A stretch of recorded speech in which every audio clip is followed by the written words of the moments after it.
Hi friends, என் மெத்தடில் வந்து நான் வத்த குழம்பு எடுக்க போகிறேன். வாங்க பார்க்கலாம்.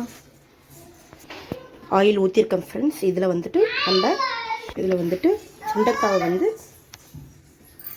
ஃப்ரை பண்ணி எடுத்துக்குவோம் ஃப்ரெண்ட்ஸ். இதில் வந்துட்டு சுண்டைக்காய் ட்ரை ஆனது வறுத்து எடுத்துக்குவோம். ஃப்ரை பண்ணி எடுத்துகிட்டு பார்ப்போம். இது ஃப்ரை ஆயிடுச்சு. இப்போ பிளேட்டில் போட்டுக்கலாம். இதுக்கு ஆயில் ஊற்றியாச்சு. நெக்ஸ்ட் வந்துட்டு கடுகு, வெந்தயம், சீரகம் போட்டுடலாம். கடுகு, சீரகம், வெந்தயம் போட்டாச்சு. இப்போ சின்ன வெங்காயம்,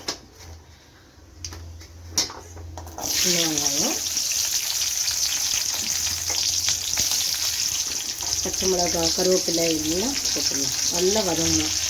பூண்டு மெயின் இதில் எக்ஸ்ட்ரா வேணும்.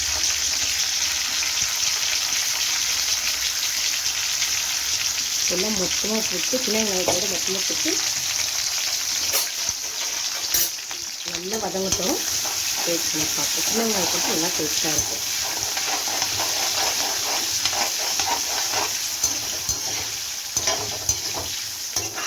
இதில் உப்பு, மஞ்சத்தூள், பெருங்காயம் போட்டுக்கலாம். வெயிட் பண்ணுங்க.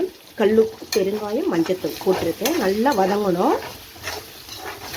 இப்போ கொஞ்சம் பெரிய வெங்காயமும் தக்காளியும் சேர்த்துக்கலாம்.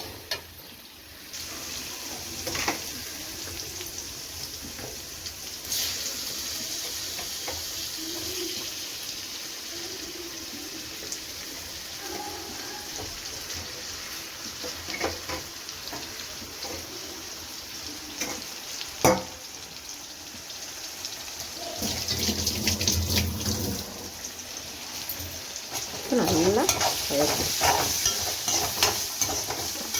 வச்சுக்கலாம். சாப்பாடு வெந்துட்டுருக்கு. Next beans பொரிக்கணும். அப்பளம் வறுக்கணும். ஒன்றா பார்த்துக்கலாம். மதியானத்துக்கு லஞ்சுக்காக இப்போ ரெடி பண்ணிகிட்ருக்கேன். நான் வந்து இப்போ தான் புதுசாக யூடியூப் ஸ்டார்ட் பண்ணியிருக்கேன். எனக்கு சப்ஸ்கிரைப் பண்ணுங்கள், லைக் பண்ணுங்கள், கமெண்ட் பண்ணுங்கள், சப்ஸ்கிரைப் பண்ணிவிட்டு சப்போர்ட் பண்ணுங்கள் கைஸ். உங்களுக்கு வேறு கண்டென்ட் எல்லாம் போடணுன்னா, புதுசாக போடணுன்னா எனக்கு கமெண்ட்டில் சொல்லுங்கள் ஃப்ரெண்ட்ஸ். நான் அதுக்கேற்ற மாதிரி நான் பண்ணுறேன் உங்களுக்கு. நல்லா பாருங்கள், நல்லா வதங்கிருச்சு. இப்போ மிளகாத்தூள் போட்டுக்கலாம். வீட்டு மிளகாத்தூள் போட்டாச்சு. இப்போ நல்லா சிம்மிலேயே வதக்கிட்டு நெக்ஸ்ட்டு தண்ணி ஊற்றிக்கலாம்.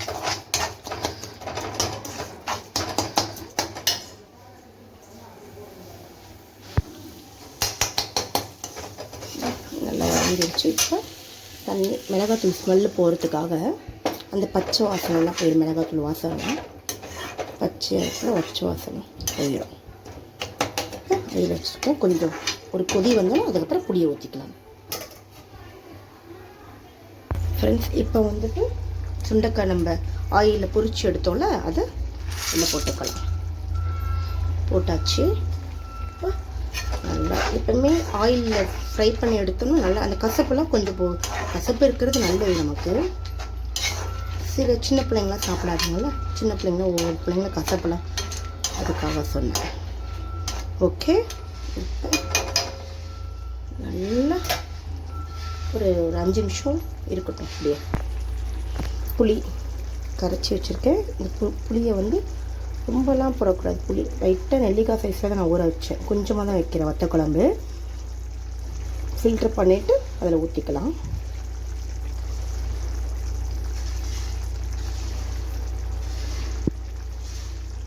புளி கரைச்சி ஊற்றியாச்சு. நல்லா கொதி வந்தணும். அதுக்கப்புறம் சிம்மில் வச்சுட்டு கொத்தமல்லி போடலாம். பார்க்கலாம். இதில் சொல்ல மறந்துட்டேன், வெல்லம் சின்ன பீஸாக போட்டிருக்கேன். ஏன்னா வெல்லம் போட்டால் புளிப்பு, காரம் எல்லாம் ஈக்குவலாகிடும். நல்லா டேஸ்ட்டு கொடுக்கும். எப்போவுமே வத்த குழம்பு, காரக்குழம்புலாம் வெல்லம் லைட்டாக போடணும். அப்போ இது எல்லாமே டேஸ்ட்டாக நல்லாயிருக்கும். புளிப்பு தெரியாது, காரம் தெரியாது, கரெக்டாக ஈக்குவலாக இருக்கும். ஓகே. இப்போ கொத்தமல்லி போட்டுப்போம். சிம்மிலே இருக்கட்டும். கொத்தமல்லி போட்டாச்சு. வெயிட் பண்ணி பார்ப்போம் ஃப்ரெண்ட்ஸ். இப்போ வந்து வத்த குழம்பு ரெடி.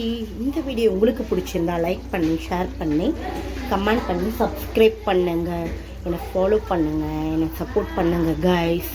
பாய்.